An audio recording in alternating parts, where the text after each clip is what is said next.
आशा और निराशा के क्षणों में आत्मसंवाद करती हुई मैं एक कविता मैं आपके समक्ष प्रस्तुत कर रही हूँ।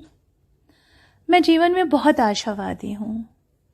मैं निराशा को अपने आसपास घेरने तो नहीं देती, लेकिन कभी कभी जीवन में कुछ क्षण, कुछ समय ऐसे आते हैं जब निराशा गहराती है। फिर भी मैं उसके बीच आशा और उम्मीद की किरण को ढूंढ लेती हूँ। कविता उसी मन के भावों को व्यक्त करती है, वही संवाद सा है। कमरे का गहरा अंधेरा मुझे डरा रहा था। कमरे का गहरा अंधेरा मुझे डरा रहा था। गहन कालिमा में भयावह आकृतियां बना रहा था।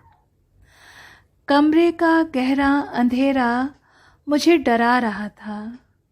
गहन कालिमा में भयावह आकृतियां बना रहा था। विचारों की श्रृंखलाएं उलझ गई थीं। सच की तपन से उभर गए थे दर्द के छाले। आँखों की बेबसी बढ़ गई थी। सांसें बेतरतीब थीं। कमरे का गहरा अंधेरा मुझे डरा रहा था। गहन कालिमा में भयावह आकृतियां बना रहा था। विचारों की श्रृंखलाएं उलझ गई थीं। सच की तपन में उभर गए थे दर्द के छाले। आँखों की बेबसी बढ़ गई थी। सांसें बेतरतीब थीं। तभी हवा का एक शीतल झोंका खिड़की को खोलकर आया। प्यार से मेरे चेहरे को सहलाया। उसके साथ मुस्कुराया उजाला। उसके साथ मुस्कुराया उजाला खिड़की से आकर फैल गया कमरे में चारों ओर। भयावह आकृतियां टुकड़े भर उजाले से डरकर गुम हो गईं।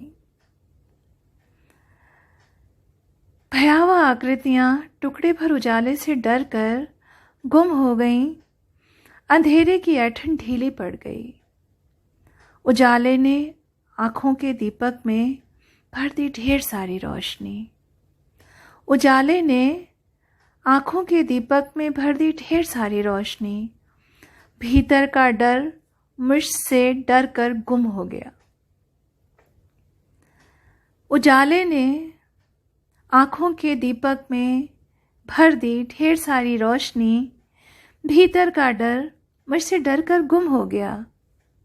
शीतल हवा का मधुर स्पर्श मेरे जलते रास्ते पर चले विचारों के छालों को चूमता जा रहा था। शीतल हवा का मधुर स्पर्श मेरे जलते रास्ते पर चले विचारों के छालों को चूमता जा रहा था और उजाला मरहम लगा रहा था। अब उस कमरे में मुझे सब कुछ साफ नजर आ रहा था।